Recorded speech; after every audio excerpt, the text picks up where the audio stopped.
Democrats are watching all the Republicans' speaker drama. Well, they got some great interest, shall we say.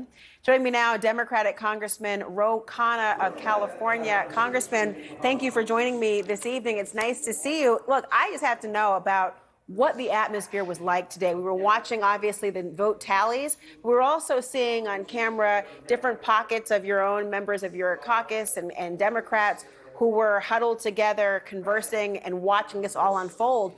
What is the atmosphere like as you saw 3 failed votes to secure a Republican Speaker of the House? Laura, I think there was a lot of surprise. I mean, look, Kevin McCarthy has had 2 months to put the votes together, and many on our side, the Speaker, Steny Hoyer, were actually hoping for the sake of the institution, the Republicans would figure it out. We came in thinking maybe it'd be 6 votes short, 7 votes short, but 20 votes, no one counted on that, and it's just mind-boggling that they haven't done anything for 2 months to put together a governing coalition. Well, you know, shortly after the midterm elections, Democrats were able to get their leadership lined up. So clearly there has been preparation on the Democratic side. I'm wondering, is there some sort of plan now on the Democratic side to figure out how best to go forward on your side? Well, we are going forward. There wasn't a single defection in the vote for Hakeem Jeffries, of course, a historic vote, the first African-American to lead a party in the House of Representatives. And we're very optimistic about our leadership. Here's the sense. If there are 5, 6 Republicans who want to come across to vote Hakeem Speaker, we'd be thrilled. People have floated this idea, well, what about a moderate Republican? There have to be, in my view, at least 2 conditions that are met. First, they can't hold this country hostage with the debt ceiling or government shutdowns. And second, they can't have subpoena power to do frivolous investigations against the president. Unless they agree to those 2 terms, I don't think a single Democrat is going to vote for any Republican.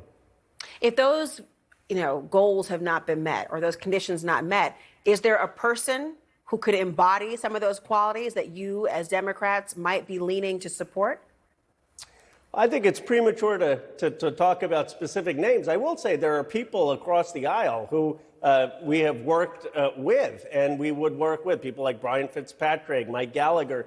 But the important thing is not the personality. The important thing is, are they willing, as Hakeem Jeffries has said, to actually govern? Are they willing to help work to bring manufacturing back, to not have government shutdowns, to legislate and compromise on immigration reform? Or is their only interest to launch frivolous investigations against this president? We will not give a single vote to a Republican speaker who just wants to use the subpoena power to harass the president and not to get things done for the American people.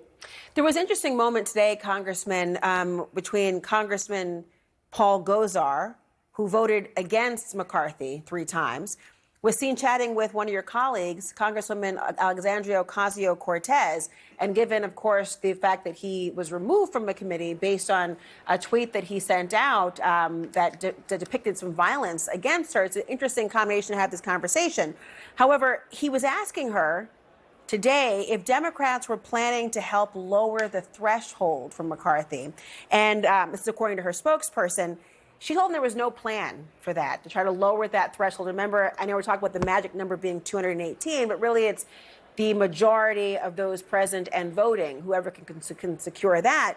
Is there some plan that is afoot or a plan that might change tomorrow to lower a threshold to give an advantage to somebody else? No, and I think it showed incredible, frankly, graciousness and class from Representative Ocasio-Cortez to engage with someone who had used violent images against her. But look, maybe this shows that anything is possible in 2023, and the fact that she had the grace to talk to Representative Gosar shows that we may be able to have conversations. But at the end of the day, this is the Republican mess. This is a failure of them to govern. This is their problem to fix. Democrats stand ready if they want to vote for Hakeem Jeffries or if they are serious partners in actually governing and helping work with the president to get things done.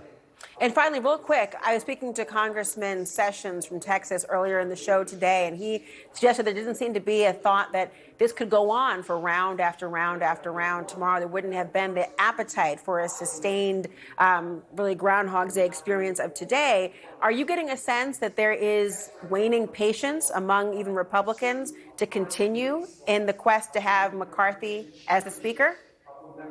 Laura, honestly, no. I mean, I think both sides are digging in. The people I've talked to on the Republican side, they're saying they're prepared to fight. This is going to go on. I don't think, I hope it's resolved tomorrow. I don't think so. I think that we're going to be at this for a while, and there are going to be several long nights this week.